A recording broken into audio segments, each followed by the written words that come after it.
student of journalism, but not so as much as a working journalist, I have learned responsibility, accountability, responsiveness, and trust. These are the 4 basic principles that we need to work on. And journalism at its best should play a leading role in agenda building process and not just agenda setting or propaganda. Media and social responsibility go hand in hand. Media should reflect the society and not construct it. I remember my initial days when I always used to fight with my boss in Delhi office for all the special stories which I did other than the regular parliament and political coverage. They would always insist on, they were more keen on what Lalu Yadav did, what Mayawati did, what some other politician did. But they were never bothered about some other general, common, local story of ordinary human beings. I once went on a trip of tribal areas in Madhya Pradesh with the then Chief Minister, Mr. Digvijay Singh. Part of it was in chopper and part of it we were walking through the tribal land. Then I was really surprised to see that absolutely there was no facility and how the tribal people lived. So when I questioned the Chief Minister, why it is you've been here for 10 years ruling the state and why this condition? Of course, first he said, no, tribal people like to live like this in harmony with nature.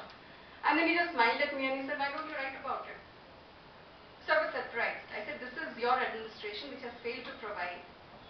And yet you want me to become the voice of the voiceless. And he said, well, maybe you are not yet experienced and you do not know the power of your medium. Till today, I cherish that moment and take pride in the fact that fortunately I work for a paper which does play a responsible role in development journalism and serves as a means to connect with people and also affect their thinking pattern. Now in Madurai, where I'm heading the lifestyle supplements, I really find people to be serious readers. It is not just what we in our language call the placebo effect, wherein the readers will always respond only with good comments to simply please the newspaper's editor or the reporter or the writer or the interviewer. I have had people sending me hate mails because they get angry when they see the Friday weekend review and they don't find a local Madurai personality on the cover. These readers make me realize how good local journalism can play both watchdog and be more proactive. There are many weeks I am in a dilemma because my bosses in Chennai want me to feature only the so-called lifestyle icons on the weekend cover. And I'm sure you all will agree we hardly get them in Madurai, as per the definition of lifestyle icon. Lot of argument has always gone in over Madurai weekend personalities, and finally we were given the concession that okay, you cover people whom you describe as local achievers or local celebrities. Not even celebrities, local achievers. So we started making our own list, and once I remember we covered this group of 4 indigenous scientific innovators. And we thought they were local people and they had done a good job and they had come up in life, but then it was not appreciated. We did carry the story and we received our brickbats from the head office. It was then that the idea struck me about human interest stories that will connect us more and better with our readers in Madurai. The overriding thought in my mind was how to make our journalism both interesting and informative, and something that really, really makes a difference. True stories about believable characters like you and me around us, presented in an innovative manner, should form the backbone of making a difference column. That is the idea with which I started writing. I believe that journalism should be one that always endures.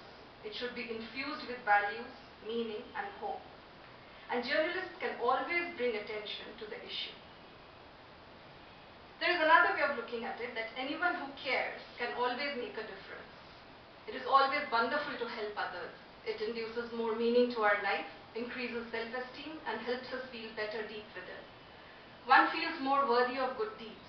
Trust in the decency of people gets reinforced, and one also feels more connected to self and others. Don't we all want to make a difference and want our lives to count for something? Perhaps we do. The only thing we do not know is how to do it, where to do it, when to do it, and what to do.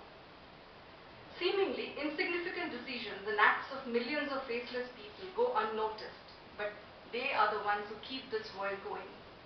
I learned this beautiful lesson from the CEO of Mindtree, Subrata Bagchi, in his book, Go Kiss the World, wherein he says, if at all there are any limits, It is only in our making. In this book, he particularly describes his mother, who would take pains to build a garden in every house they moved in with their bureaucratic father. When neighbors asked her, why was she beautifying a government house, as it would only benefit the next occupant, she would reply, it does not matter whether I see the flowers in full bloom. Whenever I am given a new place, I must leave it more beautiful than what I had inherited.